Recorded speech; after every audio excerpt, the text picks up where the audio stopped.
Bismillahirrahmanirrahim.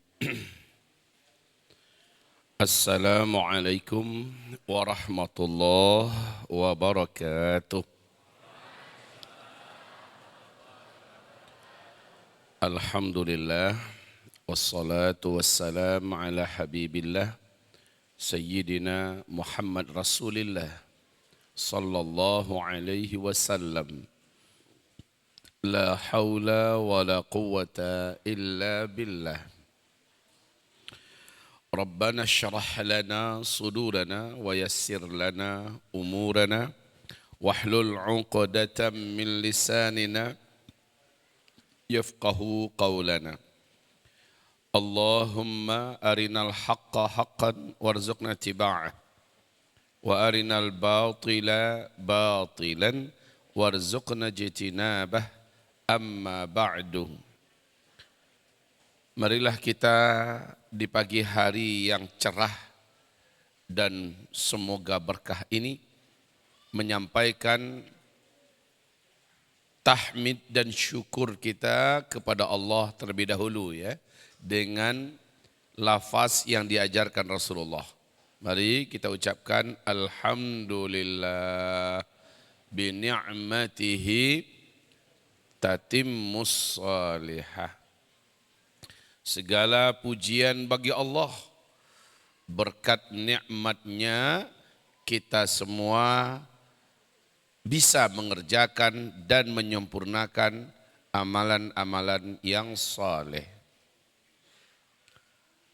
Setelah itu kita menyampaikan salam serta salawat kita untuk Habibina wa Sayyidina Muhammad Rasulillah sallallahu alaihi wasallam. Allahumma salli ala hadhan nabi wa ala alihi wa sahbihi wa man tabi'ahu bi ihsanin ila yaumil qiyamah wa ba'd. Ma'asyiral muslimin wal muslimat, Ketua Yayasan Pondok Tafiz Zaid bin Thabit, Mudir Ma'had dan seluruh para asatidzah yang kita muliakan, para tetamu undangan Bapak Ibu sekalian dan anak-anak yang kami cintai, kita banggakan. Semoga seluruh kita kelak menjadi ahli surga Allah. Ya Rabb, amin ya Allah. Hadirin yang saya cintai, tema kita di pagi hari ini adalah husnul khatimah di zaman fitnah.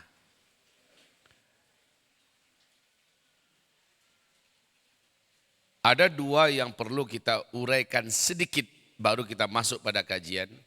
Husnul khatimah, penutupan yang terbaik. Dimaksud di sini adalah saat kita menghembuskan nafas terakhir kita di kehidupan dunia ini, meninggalkan dunia ini.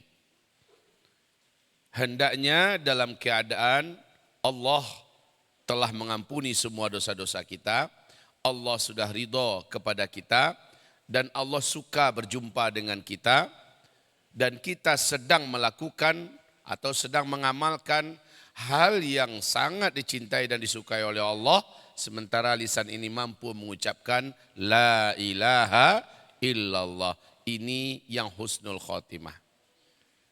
Sementara ungkapan di zaman fitnah, hidup di dunia ini adalah fitnah. Dunia ini adalah kampungnya fitnah. Maka mau zaman mana saja selama itu di dunia ya fitnah. Selagi masih di dunia, maka itu adalah fitnah. Hanya saja penekanan fitnah dalam bahasa ini dimaksudkan adalah pada saat-saat kita sudah sampai di penghujung zaman, di mana puncak segala hal yang mengkhawatirkan dan membahayakan agama dan kehidupan terjadi secara tumpang tindih, rapat dan begitu padat, yang bisa menggerus, menghilangkan iman kita, bahkan membuat kita tersesat sejauh-jauhnya.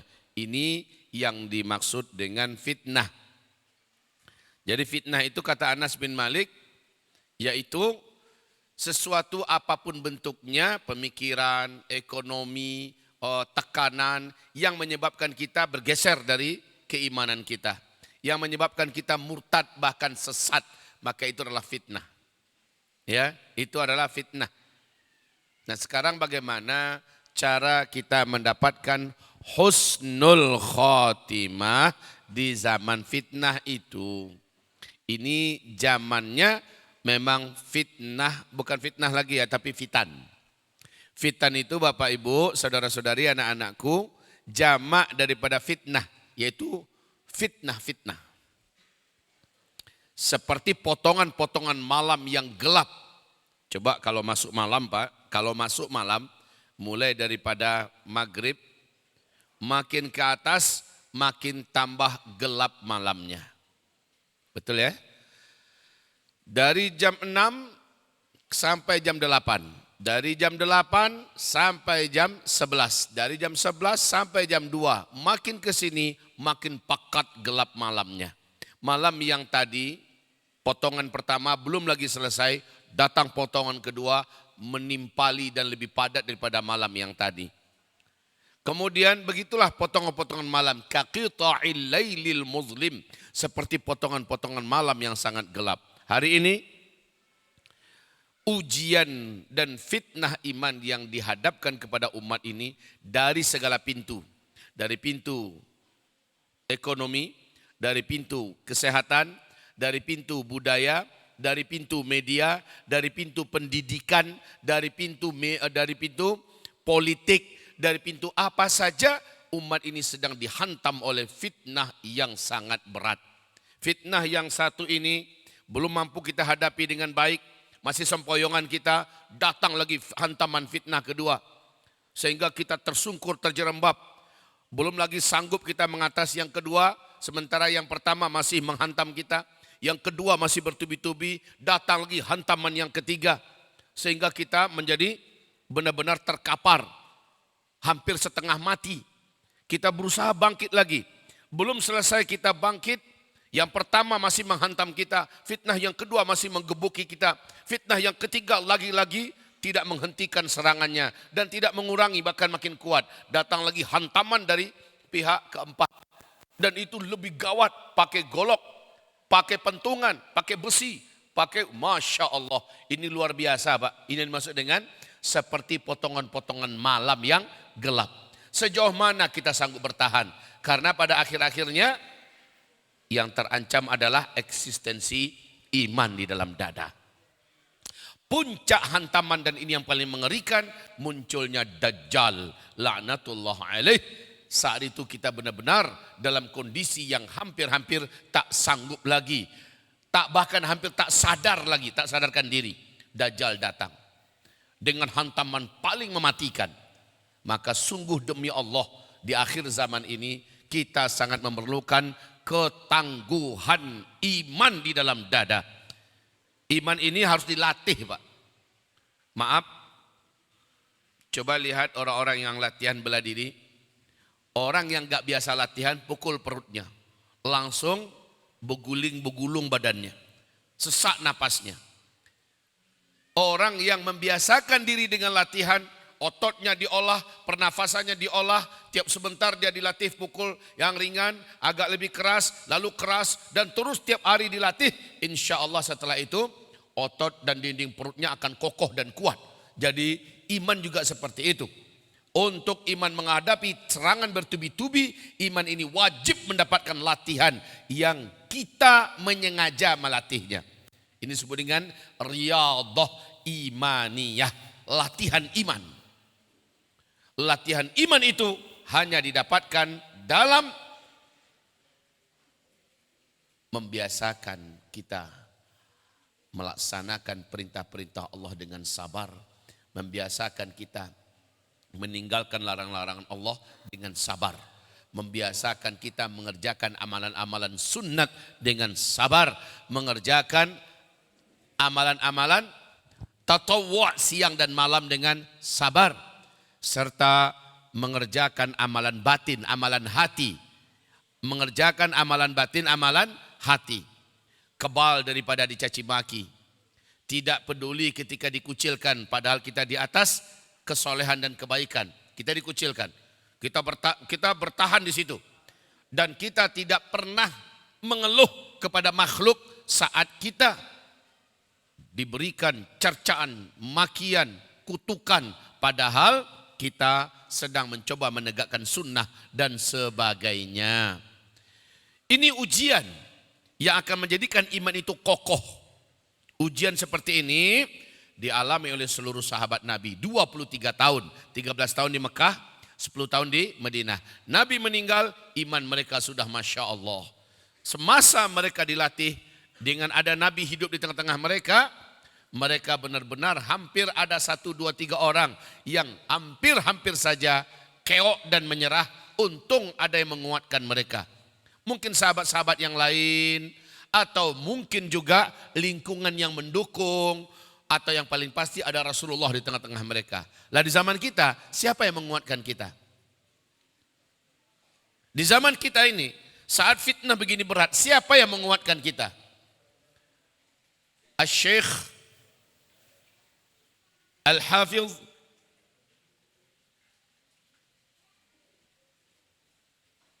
penulis kitab Zawahirud Dha'fil Iman, fenomena melemahnya iman di Yaman, menjelaskan bahwa agar iman ini tetap terjaga dan terawat, wajib iman ini mendapatkan lingkungannya. Pertama, jangan pernah jauh dari pengajian. Jangan pernah jauh dari pengajian. Majelis ilmu. Kedua, jangan pernah berpisah dari teman-teman seiman. Teman-teman yang biasa memikirkan Islam, memikirkan dakwah, teman-teman yang biasa mengajak kita untuk melaksanakan ibadah, mengajak kita untuk majelis ilmu, mengajak kita untuk berdakwah, berjuang, jangan memisahkan diri dari mereka. Senantiasa pastikan kita terikat selalu dengan teman-teman ini. Karena lingkungan seperti mereka wajib, sebab antar satu dengan yang lain biasanya saling ngecas. Makin ramai kita merapat, maka makin ramai energi dan kekuatan iman kita. Apabila ada satu yang agak mengendur, tercas oleh yang lain. Apabila ada sesuatu yang agak mengendur, akan terkuatkan oleh yang lain. Makanya di akhir zaman ini wajib kita punya komunitas orang-orang beriman. Apakah dia komunitas pengajian, komunitas aktivitas dakwah yang bergerak untuk amar ma'ruf nahi mungkar dan sebagainya. Apapun itu, maka komunitas orang-orang beriman ini wajib ada kita di tengah-tengah mereka. Gunanya apa? Sekali lagi, saling ngecas, saling ingatkan, saling menguatkan. Ya, semakin banyak, maka semakin kuat energi iman kita. Oh, Buya, Kiai, Ustadz, kalau rame-rame mah banyak bersinggungannya, banyak bentrok, banyak kendala-kendala persaudaraannya, ada ghibahnya, ada tidak tegur sapanya, ada perselisihan pendapatnya segala macamnya. Saya jawab dengan hadis Nabi ya, kadrul jamaah khairun min safwil firqah. Bersama dalam rangka agama lebih baik, lebih dicintai daripada sendirian walaupun itu bening. Bersama keruh itu lebih baik daripada sendirian tapi bening. Ya, bersama keruh nggak apa-apa. Coba ikan Pak di lubuk sawah, airnya rame tapi keruh karena ikannya banyak bergerak terus. Banyak tanah-tanah lumpur sawah mengeruhkan air. Itu lebih baik daripada ikannya sendiri airnya bening. Sebab apa? Kalau ikan sendiri airnya bening, maka akan mudah nampak oleh musang, mudah nampak oleh berang-berang. Ibaratnya ikan dalam akuarium atau ikan di sana tuh kan begitu nampak tuh, tinggal tangguk aja Pak. Tapi kalau airnya keruh, siapa yang tahu kalau di dalamnya ada? Jadi kalau dalam keadaan kita berjamaah keruh, gaduh sedikit, ribut sedikit ini, enggak apa-apa. Enggak apa-apa, itu lebih baik, lebih dicintai daripada kita sendirian. tapi bening. Ibarat Allah yang kami muliakan. Jadi itu yang harus ada. Saya langsung to the point ya. Langsung to the point. Kalau ingin terjaga vitalitas iman kita, pertama tadi apa? Yang pertama tadi jangan pernah berpisah dari majelis ilmu, dari pengajian-pengajian, buru dan kejar. Di mana ada daurah, di mana ada seminar, di mana ada majelis tafsir, di mana ada majelis hadis, majelis fikih, di mana ada zikir, majelis zikir dan sebagainya. Kejar. Karena itu akan merawat iman kita dan menyegarkan iman. Yang kedua apa? Yang kedua, ini kelemahan kita apa? Kita tidak sehebat generasi emas dulu. Itu pun mereka kalau datang ke majelis ilmu pasti buat catatan dan nulis. Sementara kita sudahlah banyak makan Ajinomoto, sasa, bumbu-bumbu penyedap yang membuat ingatan kita makin lemah. Dihantam pula dengan Indomie, Supermie, mie sedap dan sebagainya. Makin rapuh Pak, enggak pula nyatat ketika ngaji. Enggak apa pengajian tadi? Bagus. Bagus gimana? Ya pokoknya bagus. Apa isinya? Entahlah ya, bagus. Judulnya tadi, judulnya aja yang kebawa. Isinya entah apa. Jadi alangkah baiknya kalau fokus Bapak itu, Ibu dibantu dengan catatan. Nulis nun wal qalami wa ma yasturun, nun. Demi pena dan apa yang dioret-oretnya. Nulis kita Pak, itu jauh lebih mengekalkan ilmu. Ya.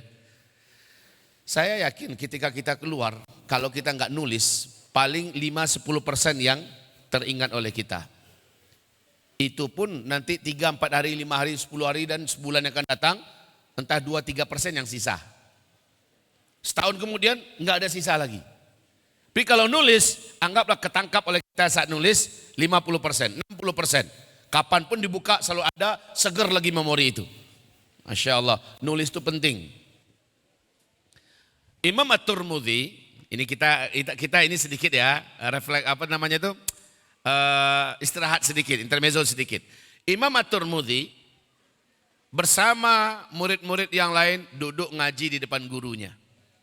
Murid-murid yang lain pada nyatat semua. Imam Tirmidzi tidak, banyak mendengar, fokus. Nanti ada 1-2 baru dia nyatat. Selebihnya dia mendengar, fokus. Sementara yang lain sibuk mencatat. Apa kata sang guru? Tirmidzi, saya lihat kamu mencatat hanya sekali-sekali saja.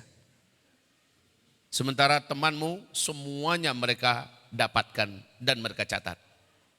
Ada apa dengan kamu? Apa jawab Tirmidzi? Tuan guru yang kami muliakan, minta maaf. Tinta saya tidak banyak, kertas saya tidak banyak, dana saya juga tidak banyak. Jadi mau menghemat ini. Maka yang saya catat adalah yang belum saya hafal. Sementara yang sudah saya hafal, saya jadikan itu penguat hafalan saya. Jadi mayoritas yang didengarnya itu udah hafal sama beliau. Sama Imam Tirmidzi. Yang gak hafal saja baru dicatat. Mungkin Bapak Ibu kelasnya Imam Tirmidzi kali ya. Hafal semua dah, jadi gak perlu dicatat. Kalau iya kan bagus. Kalau iya, tapi kalau enggak ini bencana Bapak Ibu. Kita ini generasi Ajinomoto. Ya. Perlunya kita kepada catatan jauh lebih hebat. Awas ya, catatan, bukan rekaman. Kalau rekaman kapanpun bisa dihapus. Masuk air, hilang. Dicuri orang HP, selesai. Iya kan? Paling-paling dengar sehari 2 hari sudah selesai, habis itu dihapus. Supaya tidak full memorinya. Ini payah nih Pak. Tapi kalau mencatat insya Allah. Makanya nun wal qalami wa ma yasturun. Gitu ya Pak ya. Gitu saudara dan anak-anakku sekalian. Mencatat. Baik, siapapun gurunya lah tetap bawa catatan. Siapapun gurunya. Kita lanjut sampai di mana tadi? Nomor 2. Sekarang nomor 3. Nomor 3, wajib selalu rapat dengan guru dan ulama. Nomor 3. Wajib selalu rapat dengan guru dan ulama. Supaya apa? Jangankan guru ngomong, ketemu guru saja kita sudah merasa mendapatkan kekuatan ya. Ketemu saja sudah merasa mendapatkan kekuatan. Melihat wajah guru saja, jangankan dapatkan tausiah, nasihat, dapatkan doa. Lihat wajah guru saja semacam ada kekuatan gitu ya. Ini dia manfaat dekat dengan guru. Imam Ali bin Abi Thalib berkata, barang siapa yang membiasakan matanya menatap wajah guru dan ulama, Allah jadikan matanya satu, bergugur dosa-dosa dari matanya. Dua, Allah bukakan mata hati, mata batinnya. Ya Allah, ya. Yang ketiga, Allah jadikan mata ini suka kepada kebaikan. Jadi siapa yang membiasakan menatap wajah ulama, wajah guru, Allah jadikan satu, berguguran dosa-dosa dari matanya. Dua, akan nggak nyatat, lupa kan? Ayo, apa yang kedua? Ya, anak-anak santri kita malah yang jawab. Yang di depan sampai bengong. Satu, gugur dosa-dosa matanya. Yang kedua, Allah bukakan mata hati, mata batinnya. Tiga, Allah jadikan mata ini suka melihat dan melakukan kebaikan. Diajak tahajud mudah. Diajak baca Quran senang, ya. Diajak untuk baca kitab agama hobi.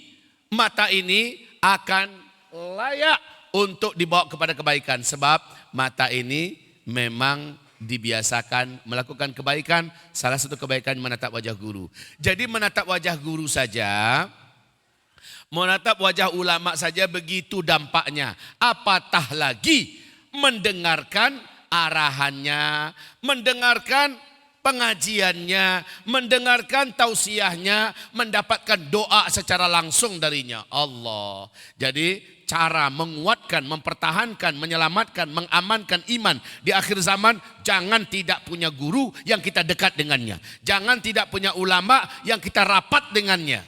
Gitu. Ya.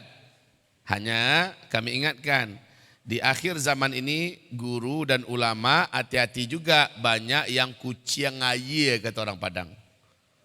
Tahu kucing air? Kucing air. Yang mereka banyak nipu umat. Targetnya dengan ilmunya adalah bagaimana dia punya banyak pengikut.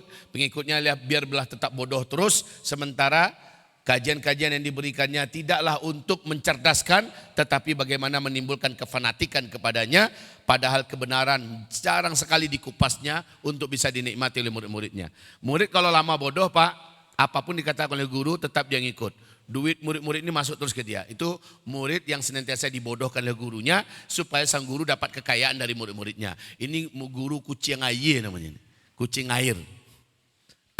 Baik ya. Jadi yang diambil siapa? Ulama warathatul anbiya. Ulama pewarisnya para nabi. Ulama yang istiqomah. Baik.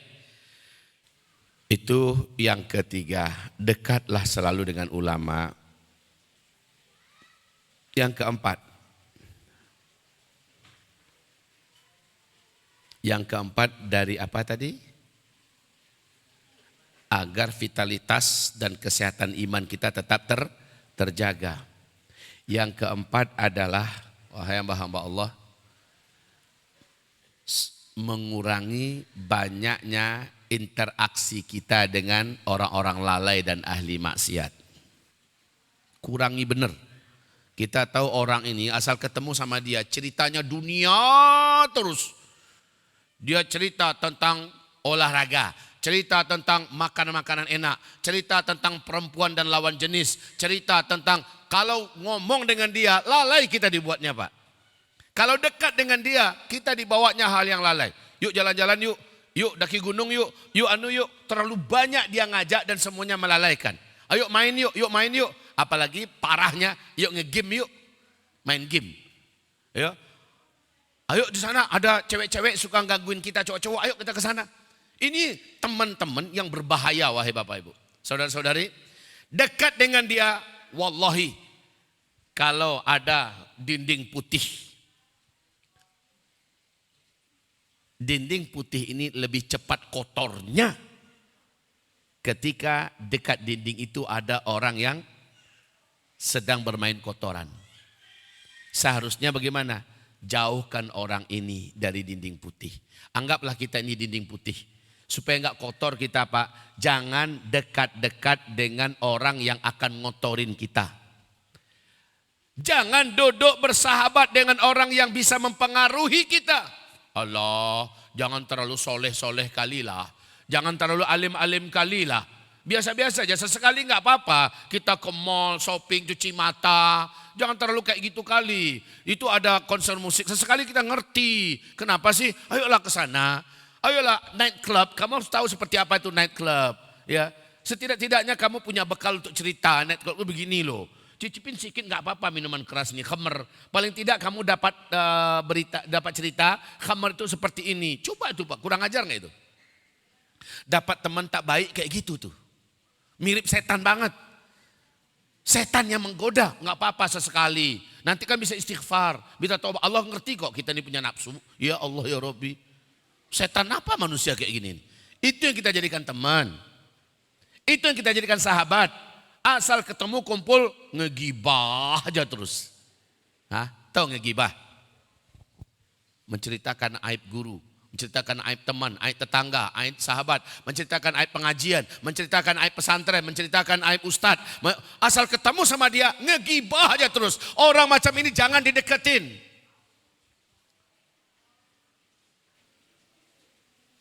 Kita tidak mengangkatnya dan menganggapnya sebagai musuh ya, tetapi dekat dengannya beracun. Dekat dengannya beracun. Antum takut enggak dekat dengan jelatang? Tahu daun jelatang? Yang punya miang membuat kita gatal sejadi-jadinya itu. Kita tahu awas-awas ini jelatang. Bahasa Indonesia kan daun jelatang namanya kan? Halo? Apa namanya? Yang membuat kita, daun yang membuat kita gatal-gatal gitu loh. Kan jelatang kan? Apa? Jelatang. Tatang. Latah. Udahlah pokoknya ngerti aja lah. Lain bahasa kita ternyata. Kalau kami di Sumatera Barat kami bilang daun jelatang. Dan itu Pak kesinggung kita sedikit aja gatalnya minta ampun ya. Mungkin sampai terkupas kulit saking gatalnya. Pasti kita berhati-hati dengan daun jelatang. Atau dengan yang tadi Bapak bilang itu. Pasti kita hati-hati. Kayak gitu hendaknya sensitifnya kita. Ketemu dengan orang, jangan duduk dengan dia. Kenapa? Kalau dekat dengan dia asik mulut itu menceritakan aib orang saja. Dan itu berbahaya bagi kita. Pak Ustadz. Dengarkan dapatkan info kan nggak apa-apa. Masalahnya dosanya seperti apa dia dapat, seperti itu kamu dikasih oleh Allah dosanya. La taq'udu ma'hum, kamu tak boleh duduk bersama mereka. Innakum idzan mithluhum, kamu dianggap sama dengan mereka oleh Allah. Dosanya sama. Jadi kata Rasulullah, kalau kamu duduk dengan ahli ghibah, satu, nasihati mereka, stop, jangan lanjutkan, ini ghibah. Ghibah itu dosanya sama dengan makan bangkai Pak. Makan bangkai anjing, makan bangkai manusia, mengerikan ya. Jadi stop, kalau nggak bisa nyetop, yang kedua, kamu menyingkir dari majelis itu. Jangan kita bersama mereka. Jangan kita bersama mereka. Sebab dosanya akan dianggap sama, padahal kita diam saja. Kita tidak mengomentari, diam saja menyimak, dosanya sama dengan makan bangkai. Yang ketiga, kalau tetap bersama mereka, bela saudara kita yang dighibah. Bela deh, saudara kita yang dighibah itu wajib dibela. Kalau tidak, sekali lagi, Allah sama murkanya dengan orang yang menghibah dan kita yang duduk di depannya. Baik ya, itu contoh. Jangan dekat dan berteman dengan orang yang akan membuat kita lalai. Yang membuat kita bermaksiat. Yang membuat kita jauh dari Allah. Allahu Akbar, Allahu Akbar, Allahu Akbar, Allahu Akbar. Azan datang. Apa kita bilang? Yuk kita sholat masjid dulu. Nantilah waktu kan panjang. Ini teman yang berbahaya ini. Nantilah waktu kan panjang. Nanti ntar kita berjamaah. Ya, kita buat jamaah sendiri. Masjid di sebelah rumahnya. Berjamaah sendiri apaan? Awas ya. Nomor 4, ingat itu baik-baik. Jangan berlama-lama. Jangan biarkan diri kita berteman sejati, bersahabat dengan orang yang akan melalaikan kita. Bahkan cenderung kepada dosa dan maksiat. Berteman boleh, bersahabat jangan. Kita tidak mengatakan kamu musuh saya lakum dinukum waliyadin. Enggak kayak gitu Pak. Tetapi untuk seiring sejalan, semakan seminum, ya, menginap bersama dan berbisnis segala macamnya dengan orang yang semacam ini untuk dijadikan sebagai sahabat sejati, kita akan dipengaruhinya. Air putih bening, bersih, 1 ember besar. Masukkan air yang kotor cuma segini, air dari comberan, masukkan segini, air yang 1 ember putih bening bersih tadi dianggap air kotor tidak? Padahal yang masuk cuma sedikit. Bisa jadi yang masuk, maaf ya, 1 tetes aja, air tetesan kencing. Ada orang kencing sebelah kita, percikannya masuk sedikit. Padahal air itu 1 kulah, 2 kulah, 1 bak, dianggap air itu sudah air kotor. Ini berbahaya, mengotori lebih cepat daripada membersihkan. Kita udah jaga kebersihan hati kita, kebersihan jiwa kita. Berteman sama orang kotor, sebentar saja kita jadi kotor. Ya Allah. Baik, itu yang nomor 4. Nomor 5, yang akan menguatkan iman, merawat dan menjaga iman adalah kita dilarang berlama-lama mengurus dunia.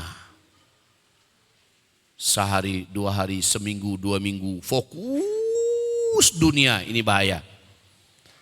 Bahaya. Kita tidak ngaji, kita tidak ketemu orang saleh, kita tidak melaksanakan ibadah-ibadah tepat waktu, tidak ibadah sunat karena fokus dunia. Ada proyek. Proyek itu lamanya sebulan, 2 bulan. Ini membahayakan iman. Seharusnya gimana? Jeda yang dibuat oleh Allah dari subuh sampai malam. Jeda-jeda itu adalah sholat 5 waktu, kejar berjamaah ke masjid. Kemudian tetap jadwalkan wajib. Ini waktu duha, saya wajib duha. Saya harus duha maksudnya.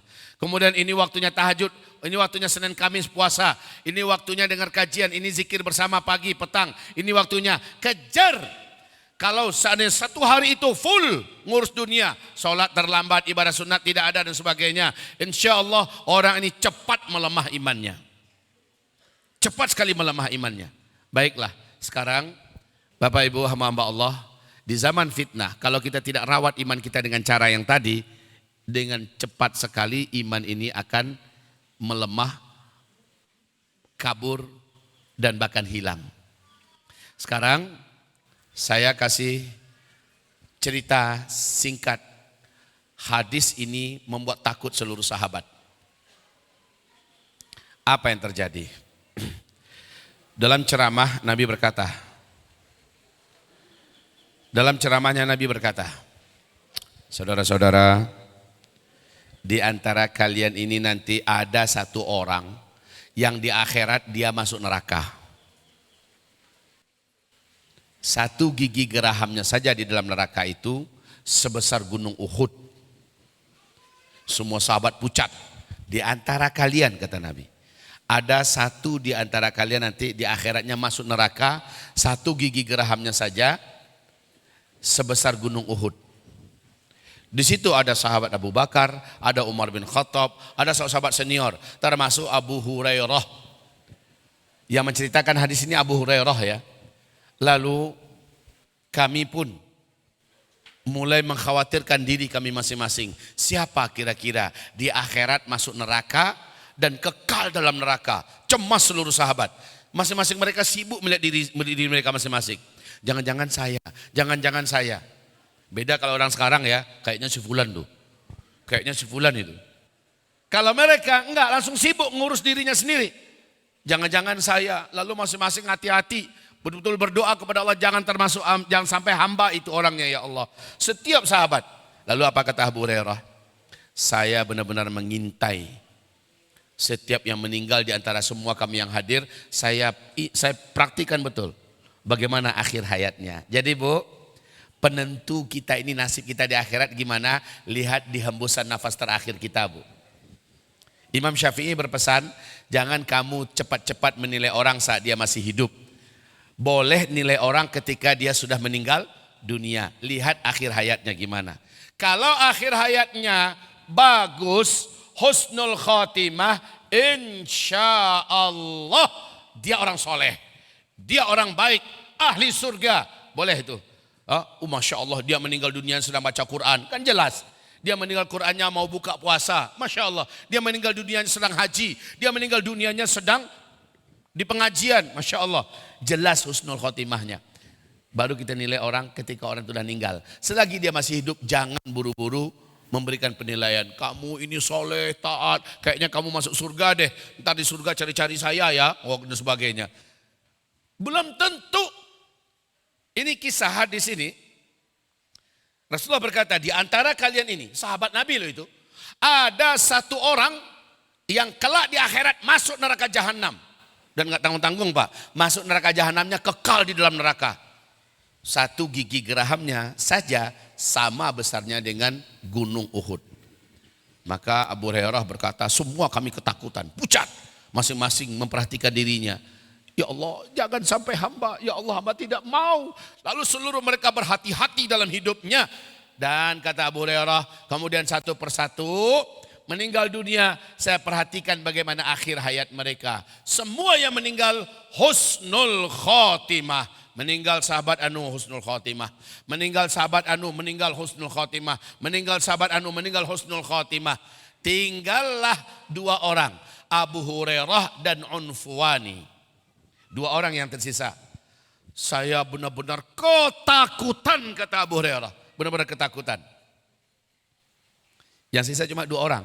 Semua yang hadir dalam pengajian bersama Nabi, semuanya sudah meninggal dunia husnul khotimah semua. Tinggallah Abu Hurairah dengan Unfuwani. Sementara Unfuwani hafiz Quran 30 juz. Halo? Halo para hafiz nih, hati-hati para hafizah.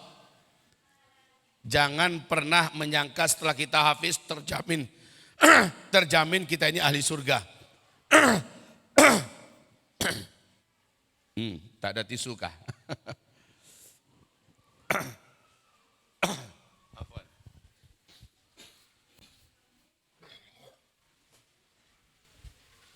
Iya, jazakallah khair Mas Aryo, barakallahu fiik. Jadi tinggal berdua. Sementara kata Abu Hurairah, Unfuwani ini hafiz Quran 30 juz. Dai yang berdakwah ngajarin orang kemana-mana. Juga ikut berjihad bersama Rasulullah. Keren gak itu? Hafiz, dai, juga ikut jihad. Sementara siapalah saya kata Abu Hurairah. Kecemasan Abu Hurairah makin terang dan makin nyata. Doanya makin kuat, hidupnya makin hati-hati. Saya tak mau. Lalu ketika negeri Bizantoh atau Bizantium Romawi ditaklukkan, beberapa negeri taklukkan yang dikuasai oleh Romawi ditaklukkan, di situ ada beberapa keturunan Eropa. Unfuwani ini setelah berhasil menaklukkan negeri itu, dia berpapasan matanya dengan seorang wanita berdarah Eropa, kulitnya cantik, matanya hijau, dan ciri khas wanita Eropa ada pada dirinya. Unfuwani ini jatuh cinta kepadanya. Tiap sebentar berpapasan makin dalam rasa itu. Ini bahaya ya kalau tidak ghaddul basar, kalau tidak tundukkan pandangan, asal ketemu dengan wanita itu,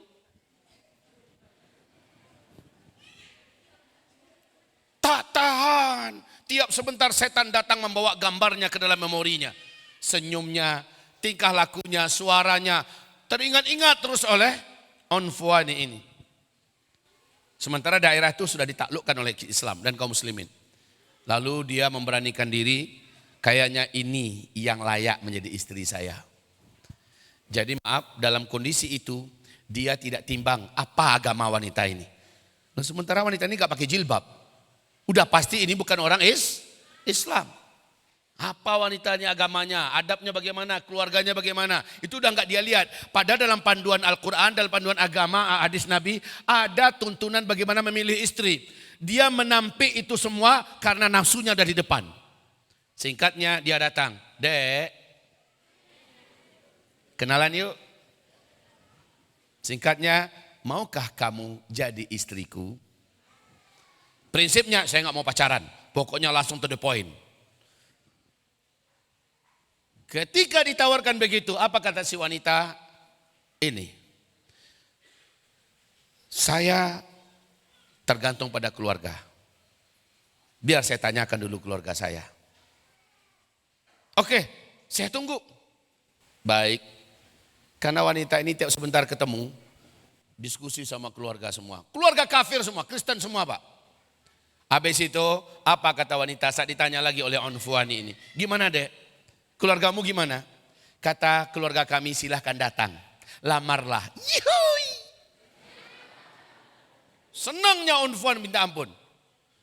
Ketika datang, Onfuani sudah membayangkan bahwa dia akan punya wanita yang cantik sebagai istrinya. Untuk mempercantik lagi keturunannya. Menambah kecerdasan, segala macam lah bayang-bayangan itu. Lupa olehnya tuntunan agama, bagaimana dalam agama cara memilih pasangan, ya, bagaimana seharusnya menentukan calon ibu dari anak-anaknya dan seterusnya. Lupa, matanya udah buta oleh kecantikan wanita. Singkatnya datang ke melamar. Dan dia tidak berunding dengan sahabat-sahabatnya. Ini masalahnya ya. Tidak kasih tahu sahabat-sahabatnya. Coba kalau dikasih tahu, pasti mereka semua akan menasehati. Tapi ini tidak. Selesaikan dulu sendiri. Ini bahaya kalau menyelesaikan urusan itu langsung tanpa mengajak musyawarah orang-orang yang hukama, orang-orang soleh, orang yang beriman. Sampai di keluarga itu apa kata mereka? Prinsipnya kami tak keberatan. Anak gadis kami silahkan. Engkau ingin menikahinya, kami malah senang. Kami anggap sekarang Islam dan kaum muslimin adalah orang yang saat ini ada di pucuk kehormatan. Dan tentu saja ini kehormatan bagi kami. Tapi kami tidak Islam loh ya. Kata keluarga wanita ini. Kira-kira gimana? Enggak apa-apa, beda agama dalam Islam kan boleh. Ini si laki-laki Onfua ini ya, beda agama enggak apa-apa. Asal laki-lakinya muslim, wanitanya enggak muslim enggak apa-apa. Cuma masalahnya persyaratan dari turun-temurun keluarga besar kami, ternyata ini wanita dari keluarga berdarah biru juga ya. Orang yang di kalangan terhormat juga. Persyaratannya kami tidak akan menikahkan anak gadis kami kecuali di gereja dan laki-laki itu sama agamanya dengannya. Terdiam dia sebentar. Mulai setan menggoda kepalanya. Iyakan saja dulu sekarang. Asal kamu dapatkan perempuan ini, nanti kamu ajak dia Islam. Ya, nggak apa-apa sekarang pura-pura masuk agamanya aja dulu. Nanti laksanakan di gereja. Ya Allah, padahal ada hadis Nabi. Siapa yang mengatakan saya keluar dari Islam pura-pura, maka dia menjadi kafir di mata Allah. Sekalipun dia kembali ke dalam Islam, dia tidak akan pernah kembali menjadi orang muslim yang baik. Camkan ini hadis ya. Man qala lastu musliman fahuwa kama qala. Siapa yang berkata aku bukan muslim. Di ayat yang lain mutasannian, pura-pura. Hanya untuk acting, hanya untuk misi tertentu yang diharapkan. Lalu akhirnya dapat, setelah itu dia kembali. Lam ya'un ilal islami salima. Dia takkan baik menjadi muslimnya setelah itu. Kalau dia kembali dia akan pernah baik lagi. Agama ini jangan dipermainkan. Harusnya laki-laki ini Onfuan ini punya prinsip. Kalau gitu biarlah nggak jadi. Ini enggak. Dia mencari cara, dia benarkan bisikan setan, iyakan saja dulu. Lalu dia singkatnya, iya saya pindah dengan agama kepada agama kalian. Akhirnya heboh para sahabat, gempar seluruhnya. Abu Hurairah mulai melihat tanda-tanda nih. Bahaya ini, bahaya. Dinasehati dia sejadi-jadinya udah terlambat, nafsunya sudah membutakan hatinya. Telinganya sudah budek, dia tidak mau mendengarkan nasihat dari siapapun. Akhirnya pernikahan terjadi di gereja. Gempar, hafiz Quran, da'i, ikut perang dan jihad kemana-mana.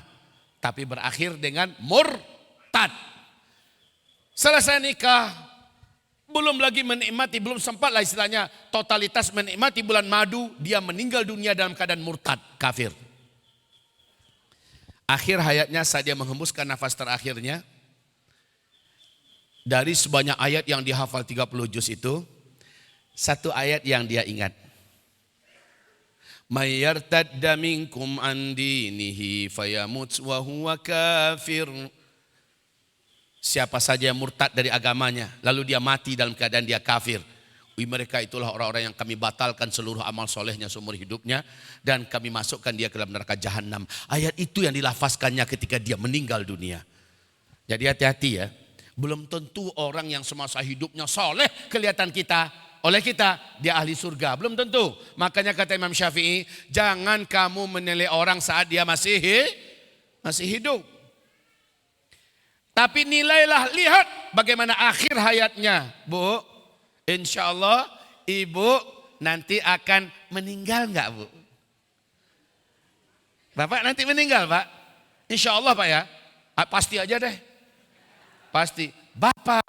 Bapak, saya, ibu, semuanya sama-sama. Tapi enggak tahu kapannya ya. Karena malaikat maut enggak pernah bocorin masalahnya. Enggak pernah dapat masuk WA. Saudaraku, saya malaikat maut. Siap-siap, 7 hari lagi ya. Pas maghrib, kamu nyawanya saya cabut. Mana ada pernah kayak gitu Pak. Oke, singkatnya, hati-hati wahai kaum muslimin. Kita kembali husnul khatimah di zaman fitnah. Apa kata Rasulullah? Bila kamu ingin dapatkan husnul khatimah, pastikan kamu membiasakan kebiasaan-kebiasaan mulia. Seperti apa kamu berdoa kepada Allah. Jadi para sahabat itu punya kebiasaan berdoa pada Allah, ya Allah wafatkan hamba sementara hamba sedang baca Quran. Ini doa sahabat ya. Lalu pada akhirnya ternyata betul sahabat itu meninggalnya dalam keadaan baca Quran. Karena dia berharap dia diwafatkan baca Quran, dia memperbanyak baca Quran dalam hidupnya. Kata Rasulullah, seseorang Allah wafatkan dengan kebiasaan yang biasa dia kerjakan. Ada orang yang berharap meninggal dalam keadaan syahid di medan tempur. Maka setiap kali ada terbuka panggilan untuk berjihad, dia pasti ikut. Karena dia berharap dia meninggal nanti di medan tempur. Dan betul, dia dapat meninggal. Utsman bin Affan berdoa semasa hidupnya, ya Allah wafatkan hamba sementara hamba sedang berpuasa, hamba ingin berbuka di sisimu. Wafatkan hamba sementara hamba sedang baca Quran, ya Allah. Dan itu terjadi Pak. Utsman bin Affan dibunuh oleh penjahat-penjahat berkedokkan agama dalam keadaan Utsman bin Affan sedang puasa lagi baca Quran. Jadi para sahabat itu punya doa khusus. Ya Allah, hamba ingin akhir hayat hamba seperti ini. Sedang begini. Mereka minta dan mereka biasakan pekerjaan hari-hari mereka lebih akrab kepada apa yang mereka minta itu. Jadi sama. Jadi ibu ingin meninggal dalam keadaan apa kira-kira bu? Ingin meninggal umpamanya dalam keadaan berzikir. Banyakkan zikir. Di mana-mana berzikir. Tahu-tahu sedang berzikir itu jatuh jarum satu ke kepala ibu, meninggal. 1 ton. Iyalah meninggal 1 ton jarum. Meninggal dalam keadaan zikir, itu maksudnya ya. Ada yang minta, ya Allah wafatkan hamba ya Allah. Sementara hamba sedang di jalan engkau. Sedang menimba ilmu, menuntut ilmu. Sedang berangkat, tahu-tahu tabrakan, meninggal syahid ya Pak. Karena man kharaja fi talabil ilmi fahuwa fi sabilillah hatta yarji. Orang yang keluar khusus niatnya menimba ilmu, maka dia sedang fi sabilillah hatta yarji, sampai dia pulang. Jadi rajin dengan pengajian. Sementara doanya wafatkan hamba ya Allah, sementara hamba sedang statusnya fi sabilillah. Insya Allah jadi itu. Jadi gitu, orang yang ingin wafat di tanah suci, banyak-banyakkan sering-seringkan umroh, sering-seringkan haji, ya. Doa terus, begitu, mesti diimbangi. Doa kita husnul khotimah, maunya seperti apa, biasakan hari-hari kita seperti itu. Begitu ya, Bapak Ibu, hamba-hamba Allah yang kami muliakan, barakallahu fikum. Jadi, Masya Allah, dengan ini saya ingin membacakan hadis Nabi. Innamal a'malu bi khawatimiha. Orang itu ditentukan dengan penutupannya. Penutupan Bapak seperti apa? Saddam Hussein ketika hidupnya jahat tidak? Saddam Hussein, masih ingat Bu Saddam Hussein? Siapa Saddam Hussein? Presiden Irak dulu ya. terkenal dengan Irak menginvasi Kuwait, kan gitu ya. Dalam tahun yang panjang perang melawan Iran. Wah hebat, berani menentang Amerika. Ini Saddam Hussein dahsyat. Baga dia, jago. Tapi Saddam Hussein juga terkenal suka nangkepin ulama dan membunuh ulama. Bahkan Saddam Hussein membunuh kaum muslimin, bahkan keluarganya pun ditembaknya. Dor, nggak ada kasihannya. Semua orang yakin Saddam Hussein ini ahli neraka ini. Jahat. Sementara yang diperanginya musuh-musuh Islam juga. Iran, Syiah diperanginya. Amerika, musuh Islam yang luar biasa diperanginya. Nggak takut-takut dia. Ya, tapi kaum muslimin juga dihabisinya. Keluarganya saja ditembaknya. Tapi tahukah Bapak Ibu? Akhir hayatnya seluruh ulama sunni mengatakan dia husnul khotimah. Dia syahid insya Allah. Syahid insya Allah. Tahu Bu akhir hayat Saddam Hussein gimana? Bismillah. Saddam Hussein meninggal dalam keadaan digantung oleh Muqtada Sadr. Orang Syiah digantung sementara dia mengucapkan la ilaha illallah. Meninggal. Wajahnya bersih. Rapi. Akhir hayat itu penentu orang ini sebenarnya bagaimana. Maka kita ini baru diketahui ketika kita meninggal nanti. Itu kesimpulannya ya. Baru diketahui ketika kita meninggal nanti. Wahai Bapak Ibu yang kami muliakan, persiapkan diri kita untuk ketahuan kita ini seperti apa sebenarnya. Sekarang ini jangan kegedean rasa. Saya dari pengajian demi ke pengajian. Saya dari majelis ilmu, dari masjid ke masjid. Saya dari infak ke infak, sedekah-sedekah. Berserak dah se-Jogja ini, sedekah saya di mana-mana. Ini Jogja bukan? Ya. Pokoknya se-Jawa Tengah ini kayaknya saya yang paling kuat sedekahnya. Dia udah merasa aman. Belum tentu Bu. Belum tentu. Baiknya tutup mulut, minta pada Allah. Ya Allah, hamba bertawassul kepadamu dengan amal-amal soleh hamba. Jadikan akhir hayat hamba husnul khotimah. Minta. Minta Bapak Ibu. Apalagi tak lama lagi nih yang terlaknat Dajjal mungkin akan dilepaskan, dibebaskan dan dimunculkan oleh Allah ke tengah-tengah kita. Kalau kita dari dulu kenceng minta doanya sesuai kata Rasulullah, man sarrahu ayyastajiballahu lahu 'inda syada'idi wal karib falyukthirid du'a 'inda ar-rakha. Orang yang ingin Allah prioritaskan mengabulkan doanya, sekali saja dia angkat tangan langsung Allah kabulkan doanya. Di saat-saat genting, di saat-saat membahayakan, di saat-saat mematikan, sekali saja dia berdoa langsung Allah kabulkan. Maka kata Rasulullah, kira-kira Bapak kalau sekali berdoa Bu langsung Allah kabulkan, mau nggak? Mau Pak? Mau, saya juga mau. Kalau mau kata Rasulullah, falyuksirid du'a indar rakha.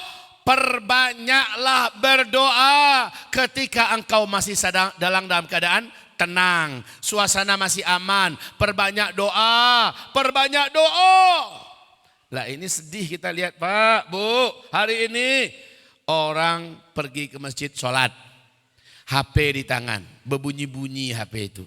Masuk notifikasi WA, surat baru masuk, bunyi telepon, ya.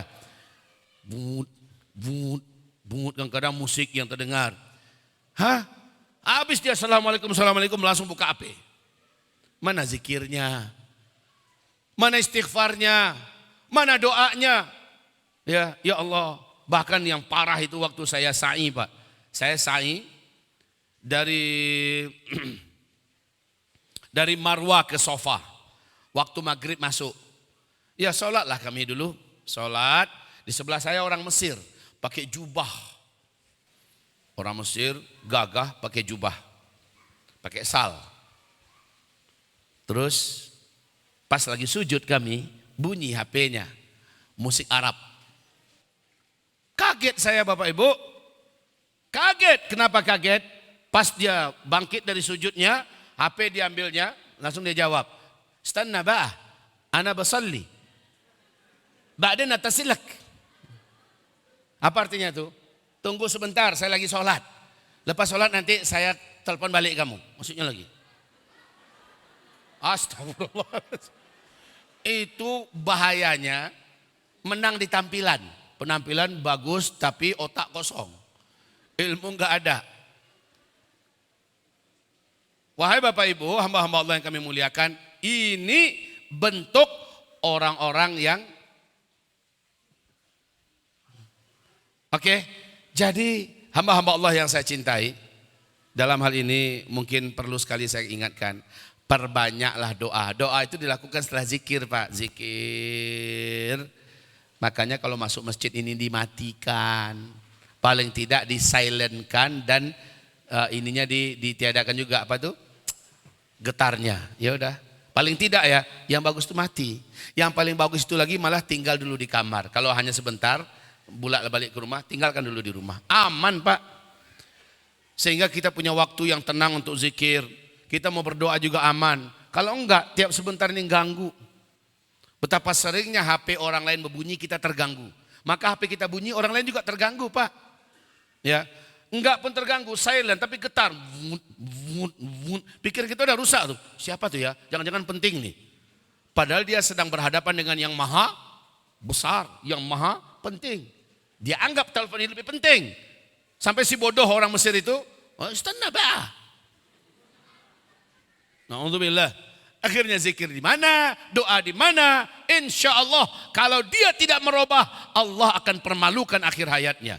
Karena dia tidak malu di hadapan Allah seperti itu. Bapak, Ibu, perbanyak doa ketika suasana masih aman.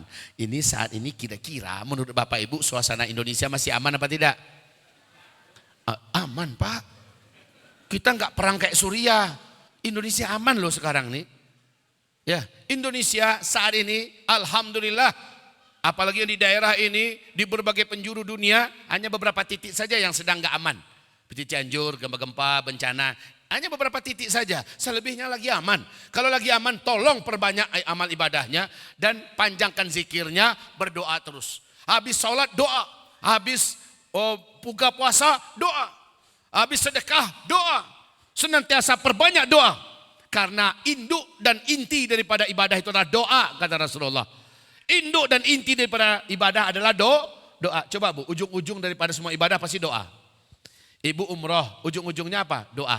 Ibu haji, bapak haji, ujung-ujungnya apa? Doa, betul tidak? Setiap apapun amalan. Nah, jadikan kasihan, bapak udah beramal, udah bekerja, enggak minta upah. Lah itu namanya gimana sih? Kalau orang kerja, ujung-ujungnya pasti minta upah. Ya orang PNS itu Pak, yang dia mau daftar kerja itu, mau dapat apa dia sebenarnya? Pasti mau dapatkan gaji kan, upah. Kita juga gitu, inti yang kita mau dari semua ibadah kita adalah doa, kita minta dari Allah. Kenapa ketika pas bagian yang itu kita enggak? Makanya Allah mengatakan orang yang tidak berdoa kepadaku dalam satu hari, tidak ada yang berdoa satu kali saja, Allah anggap dia orang sombong. Allah anggap dia orang sombong. Dalam satu hari dia enggak berdoa kepada Allah. Jadi rajinlah berdoa. Di masa-masa aman, di masa-masa tenang, doa, ya Allah mungkin Dajjal benar sebentar lagi akan muncul. Akan banyak yang murtad dan kafir. Tapi hamba ya Allah, hamba mohon kepadamu, jangan sampai hamba termasuk di antara yang murtad ya Allah. Jangan sampai hamba termasuk di antara yang kafir, gabung dengan Dajjal ya Allah. Seberat apapun hura-hura besok, dukhon terjadi, hantaman meteor menabrak bumi, atau apapun saja ya Allah. Pastikan hamba ada dalam perlindunganmu ya Rabbana. Hamba mohon, doa Pak tiap sebentar. Berapa kali kita sholat? 5 kali, minimal 5 kali kita berdoa kepada Allah dengan bahasa kita. Iya sih, dalam Al-Fatihah kan udah ada doa tuh. Iyyaka na'budu wa iyyaka nasta'in. Ihdinas siratal. Itu kan doa. Oke, Pak Ustadz kan ada doa kami itu. Iya, itu doa general yang memang ada dalam lipatan amal ibadah wajib. Sementara ini doa pribadi dengan bahasa kita, bahkan pakai bahasa Jawa. Silakan. Minta khusus spesial, jangan enggak berdoa. Wahai hamba-hamba Allah yang kami muliakan, kami cintai, mungkin tausiah kita di pagi hari ini saya cukupkan, saya batasi sampai di sini. Pada intinya adalah mau husnul khotimah memang kita yang menentukan sekarang. Sekarang amalan kita hari-hari membiasakan dengan apa? Seberat apapun fitnah, dibantu dengan doa kita, amal soleh kita yang sudah kita baguskan selama ini, insya Allah akhir hayat kita ngikut seperti itu Pak. Dan jangan seperti si Unfuani mengetepikan agama, arahan bimbingan Allah dan Rasulnya, dan dia ke depan karena hawa nafsunya, akhirnya dia mati dalam keadaan murtad. Jadi kedepankan, bagaimana menurut Allah, gimana menurut Rasulullah, saya ikut. Itu Pak, Mudah-mudahan sedang kita mengambil kesimpulan itu, kita meninggal dalam keadaan husnul khotimah. Kita tak tahu ya kapan kita meninggal, ini betul-betul nggak tahu. Di zaman COVID kemarin ini, itu nggak karu-karuan banyak yang meninggal. Ya Pak ya, kemarin masih senang-senang, masih ketawa, dapat kabar pagi tadi udah mati. Itu banyak kejadiannya Bapak Ibu. Baru aja kena suntik, mati. Sehat-sehat, mati. Besok katanya 2023 bangkit lagi jenis varian baru. Lebih ganas dari sebelumnya, siap siaga. Sementara COVID nanti di Januari akan seperti ini. Wah, nakut-nakutin. Apapun itu, kita hanya percaya nyawa kita sudah ada tanggalnya tertulis di Lauh Mahfuz. Dicabut itu tanggal berapa, bulan berapa, tempatnya di mana, jam dan detiknya tertulis di situ Pak. Nggak bisa meleset. Bapak, sebelum saya tutup, di mana kita meninggal, pasti di situ kita akan tertulis di Lauh Mahfuz nih, kita meninggal di mana, mati dicabut nyawanya di mana, tertulis di Lauh Mahfuz. Walaupun kita sedang jauh, pasti kita akan sampai ke tempat itu Pak, mendadak, dan di situ kita meninggal. Kejadian gempa 2009 di Sumatera Barat. Ada sekeluarga datang karena keluarganya yang ditimpa gempa udah nggak bisa dihubungi, dikhawatirkan meninggal. Ya, lalu dia terbang sekeluarga. Pas dia melewati lembah Anai, longsor tempat Pak, sekeluarga satu mobil itu mati. Jadi dia datang dalam keadaan sehat dari Jakarta sekeluarga, sewa mobil langsung ditimbun oleh reruntuhan, mati sekeluarga. Nggak punya rencana dia mati. Contoh, ya. Atau Allah sudah takdirkan di zaman Nabi Sulaiman, Allah sudah takdirkan pejabat Nabi Sulaiman itu, orang dekatnya, meninggalnya di India. Sementara dia masih bersama Nabi Sulaiman di Palestina. Meninggalnya jadwalnya habis asar. Habis zuhur dia masih di Palestina. Bingung malaikat maut. Gimana nih? Sehingga malaikat maut ngintai dia, mengincar terus. Orang yang dilihat diintai ini dengan mata yang tajam, mata yang mematikan ini merinding seluruh belah rumahnya. Ketika matanya berhadapan-hadapan dengan mata malaikat maut, dia merasa nyawanya seperti mau lepas. Ketakutan dan menggigil. Pernah jumpa malaikat maut Pak? Ya, jadi ketakutan. Langsung dia lari, berkeringat dingin, ketakutan. Dan dia lapor pada Nabi Sulaiman, ya Nabi Allah, wahai pimpinan tertinggi, pimpinan agung kami. Ini ada orang yang menatap saya menakutkan sekali. Tolong saya. Kata Nabi Sulaiman, di mana? Tuh di luar. Yang mana? Yang mana? Tuh. Oke, kamu di sini. Nabi Sulaiman datang. Benar Pak, tatapan matanya pun membuat Nabi Sulaiman merinding. Nabi Sulaiman dekat. Assalamualaikum warahmatullahi wabarakatuh. Waalaikumsalam warahmatullahi wabarakatuh. Anda siapa? Malaikat maut. Hah? Apa udah datang jadwal saya? Bukan ente yang mau saya cabut nyawanya. Terus siapa? Pegawai ente tadi. Lalu masalahnya apa? Cabut aja nyawanya, kata Nabi Sulaiman. Masalahnya di jadwal di Lauh Mahfuz, nyawanya dicabut nanti asar di India. Lah dia masih bersama ente sekarang di sini. Saya bingung.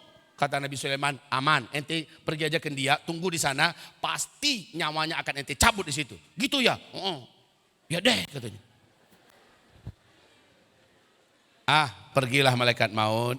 Nabi Sulaiman datang ke pegawainya. Sudah aman boy. Itu orang saya sudah pergi. Dia lihat, benar ya? Benar ya? Udah pergi, kan nggak nampak. Iya ya, tapi hati saya tetap nggak tenang. Saya juga udah lama nggak pulang kampung. Izin ya, wahai Nabiullah Sulaiman, izinkan saya bisa pulang kampung. Awas, di zaman Nabi Sulaiman sudah ada teknologi yang seperti teleportasi. Antum harus tahu ya, Allah mengumumkan dalam Al-Quran, jangan kamu pikir kamu sudah hebat, padahal orang sebelum kamu kami ciptakan dengan pengetahuan yang lebih hebat daripada kamu. Zaman Nabi Sulaiman itu tingkat teknologi nggak ada apa-apanya kita Bapak Ibu. Ya, jadi Nabi Sulaiman bilang, lalu kamu mau apa? Ya Nabi Allah, bila engkau memang izinkan, kasihlah saya cuti sebentar. Saya mau pulang kampung dulu, biar sambil nenangin hati, sampai sekarang nggak tenang hati saya. Kapan kata Nabi Sulaiman? Sekarang juga kalau bisa. Kata Nabi Sulaiman, mati kamu. Iyalah kata Nabi Sulaiman. Dah siap mau berangkat? Siap ya Nabi Allah. Maka Nabi Sulaiman pun memberangkatkannya dengan teknologi yang canggih saat itu. Langsung sampai di India. Pas dia mendarat di India, malaikat maut tadi datang, mati kamu. Aina matakunu yudrikumul maut. Kalau jadwal kamu sudah datang, di mana saja kamu berada, pasti malaikat akan sampai. Jadi kita ini nggak tahu Pak di mana dan kapan. Bisa jadi saya sekarang membuat Bapak Ibu bisa mendengar ceramah saya dan ketawa. Tahu-tahu dapat kabar nanti zuhur, Buya Zulkifli Muhammad Ali sudah meninggal dunia. Bisa jadi, ya Pak. Sama dengan di Padang Panjang, di Sumatera Barat diumumkan di masjid. Inna lillahi wa inna ilaihi raji'un. Inna lillahi wa inna ilaihi raji'un. Orang tua kita, tokoh masyarakat kita, Bapak Datuk Fulan bin Fulan, usia sekian, baru saja telah menghembuskan nafas terakhirnya. Inna lillahi wa inna ilaihi raji'un. Kami himbau kepada seluruh kaum muslimin, muslimat, orang-orang tempatan. Ayo nanti zuhur kita rame-rame menyelenggarakan solat jenazah beliau. Dan kita antarkan ke pemakamannya. Semua orang mendengar, innalillah. Zuhur Pak, rame masjid zuhurnya ya. Padat. Karena dia tokoh masyarakat dan dicintai oleh masyarakat. Selesai sholat zuhur, satu keranda jenazah diantar masuk ke dalam. Taruh di depan. Terus yang kedua nyusul lagi. Satu keranda yang lain. Orang-orang kan bingung. Tadi diumumkan cuma berapa? Cuma satu. Sekarang yang muncul dua. Berbisik-bisiklah mereka. Kan tadi cuma satu yang diumumkan. Iya. Yang satu tuh itu yang pertama yang diantarin. Terus yang kedua siapa? Yang tadi ngumumin. Coba Pak. Ini akhir zaman ini rahasia kematian tuh. Ya Allah ya Rabbi. Kita hati-hati aja lah ya. Hati-hati. Ini akhir zaman. Kata Rasul di akhir zaman banyak kematian mendadak. Nah oleh karena itu persiapan diri kita dari sekarang. Perbanyak doa. Perbanyak amal. Mudah-mudahan mati mendadaknya husnul khatimah. Demikian saja barakallahu fikum. Mohon maaf saya ada kajian lagi. Di mana itu katanya tadi. Pokoknya saya jam 8 sudah harus di sana. Ya. Billahi taufiq wal hidayah, mohon maaf lahir batin. Semoga Pondok Pesantren Rumah Tahfiz Zaid bin Thabit Subulus Salam Nusantara ini dijadikan adalah salah satu pesantren terbaik se-Indonesia. Murid-muridnya lahir dari sini sebagai calon-calon ahli Quran yang memimpin umat di masa depannya. Amin ya rabbal alamin. Demikianlah Bapak Ibu, sekali lagi semoga istiqomah dan biasakan kita di atas ketakwaan. Nasihat yang awal-awal tadi tolong jangan sampai tidak diterapkan. Ada 5 tadi kan, terapkan itu semuanya. Masih ingat yang 5 itu? Masih ingat atau masih lupa? Yang masih ingat pasti yang catat. Nah, yang bapak-bapak ada juga yang ingat tuh 1, 2. Tapi nanti seminggu kemudian ditanya satu pun gak ingat lagi. Ya, kecuali yang mencatat ya. Barakallahu fikum. Mari kita baca surat Wal Asri. A'udzubillahi minasyaitonir rajim. Bismillahirrahmanirrahim. Wal 'asr. Innal insana lafi khusr. Illa alladhina amanu wa 'amilus solihat wa tawasaw bil haqqi wa tawasaw bis sabr. Walhamdulillahirabbil alamin. Allahumma arhamna bil Qur'an wa sadaqallahul azim. Mohon doa Bapak Ibu, saya masih ada 3 jadwal lagi 1 hari ini. Dan yang sudah dijalani sudah 21 titik jadwal Pak. Di tempat-tempat yang luar biasa, di ujung-ujung dunia. Jadi perjalanan kami, hari-hari kami habis di atas mobil. Mohon doakan mudah-mudahan tetap diberi Allah vitalitas dan kesehatan. Dan mudah-mudahan Bapak semua Allah pertemukan lagi saya dan Bapak. Bapak dan saya, kalau enggak di dunia kita ketemu, mudah-mudahan di dalam surga kita ketemu. Amin ya rabbal alamin. Wabillahi taufiq wal hidayah. Sama-sama kita baca doa kafaratul majlis ya. Kata Nabi siapa yang baca doa ini sebelum ia berdiri dari tempat duduknya masing-masing, Allah gugurkan seluruh amal dosa kecil yang ia perbuat sebelum itu. Mari kita baca. Subhanakallahumma wa bihamdika asyhadu an la ilaha illa anta astaghfiruka wa atubu ilaik. Walhamdulillahi rabbil alamin. Wabillahi taufiq wal hidayah. Wassalamualaikum warahmatullahi wabarakatuh.